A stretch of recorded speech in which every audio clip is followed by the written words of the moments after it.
Аз се занимавам с музика всъщност от доста малко имам интерес и всъщност интересен факт е, че аз започнах да чета ноти преди да чета букви. Впоследствие разбрах, че наистина това е нещо, с което наистина искам да се занимавам. Музиката е много неща. Главно ме е научила да бъда себе си и да се изразявам по моя си начин. Да си изразявам абсолютно всичките емоции, както ми дойде. И наистина ме научи да бъда много искрена. Всички спомени, които са свързани с музиката, са ми наистина ярки и за вечност, както се казва. Защото дали ще напиша песен или ще изляза на голяма сцена, това е вълнение и наистина ме кара да се чувствам жива.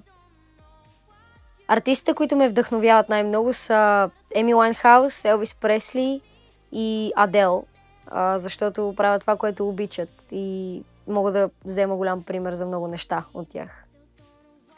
Има едно специално място в моята къща, което е моята стая и там всъщност сътворявам текстовете на песните си, защото някакси си го усещам най-творческото ми място.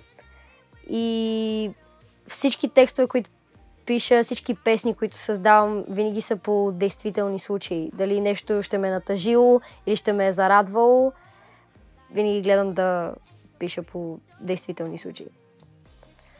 Историята на песента, която записваме, е за някой, който не знаеш какво ще се случи с него или какво точно ще стане за напред, но все пак би избрал да бъдеш с този човек.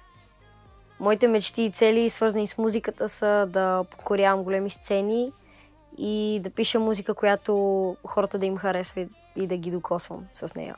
Моето пожелание към всички е да не спират да мечтаят, да правят това, което обичат, да полагат много труд и да не се отказват.